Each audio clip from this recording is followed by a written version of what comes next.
కస్తూరి శంకర్ తెలుగువారికి పరిచయం అక్కర్లేని పేరు. అప్పుడు సినిమాల్లో, ఇప్పుడు సీరియల్లో అలరిస్తున్న హీరోయిన్.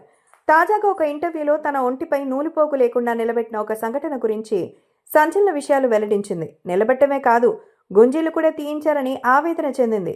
ఇటీవలే జైలుకెళ్లి బెయిల్పై విడుదలైన కస్తూరి శంకర్ తాజా ఇంటర్వ్యూ ఇప్పుడు సంచలనంగా మారింది. జైలు నుంచి రిలీజ్ అయ్యాక అక్కడ తనకు ఎదురైన సంఘటనల గురించి ఆమె పంచుకుంది. జైలు లోపలికి వెళ్లేటప్పుడు సర్చ్ ఎలా చేస్తారు, బయట ఎంత గొప్పవాళ్ళైనా సరే లోపల జైలు సిబ్బంది చెప్పినవి చేసి తీరాల్సిందే అని చెప్పింది. ఒక ఇంటర్వ్యూలో మాట్లాడుతూ లోపలికి వచ్చే వాళ్ళని స్ట్రిప్ సెర్చ్ ఎలా చేస్తారో చెప్పుకొచ్చింది. ఎలా పుట్టామో అలాగే నిల్చోబెట్టి బాడీ మొత్తం సెర్చ్ చేస్తారని తెలిపింది. న్యూడ్గా నిలబెట్టి బాడీలో ఏమైనా దాచుకుని తెచ్చారేమో అని ముట్టుకుని చూస్తారని, ప్రైవేట్ పార్ట్స్లో ఏముందో కూడా తడిమి చూస్తారని వాపోయింది. అంతేకాకుండా 3 సార్లు గుంజీలు కూడా తీయిస్తారని చెప్పింది.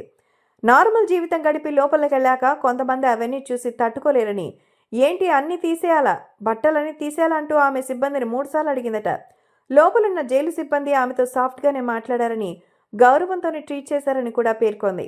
ఇటీవల అరెస్ట్ అయిన అల్లు అర్జున్ గురించి మాట్లాడుతూ, ఆయన అరెస్ట్ అయినప్పుడు లోపలికి వెళ్లారు, ఇంకా టైం ఉంది కాబట్టి బెయిల్ వస్తుందేమో అనుకున్నా, కానీ ఆ తర్వాత ఆయన జైలుకి వెళ్లారని తెలిసాక ఆయన ఫోటో తీసుంటారు, ఖైదీ నంబర్ ఇచ్చుంటారని అనుకున్నానని చెప్పింది. ఇవన్నీ తనతో కూడా జరిగాయని, తన ఫోటో తీయడంతో పాటు తన ఫ్యామిలీ డీటెయిల్స్ అనే రికార్డులో ఎంటర్ చేసి తనకు ఖైదీ నంబర్ ఖచ్చితంగా చెప్పింది. తను తప్పు చేసిందా లేదా అనేది పక్కన పెడితే తన పేరు కూడా జైలు రికార్డులో ఉందని చెప్పుకొచ్చింది. ఇటీవల తెలుగు వారిపై కొన్ని ఇబ్బందికర వ్యాఖ్యలు చేసినందుకు తమిళనాడు పోలీసులు కస్తూరిని నవంబర్ 16 హైదరాబాద్లో అరెస్ట్ చేశారు.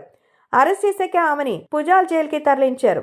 ఆ జైల్లో 5 రోజులు కస్టడీలో ఉన్న తర్వాత నవంబర్ 21వ తారీఖున కోర్టు ఆమెకు బెయిల్ మంజూరు చేయడంతో ఆమె జైలు నుంచి రిలీజ్ అయిన సంగతి తెలిసిందే.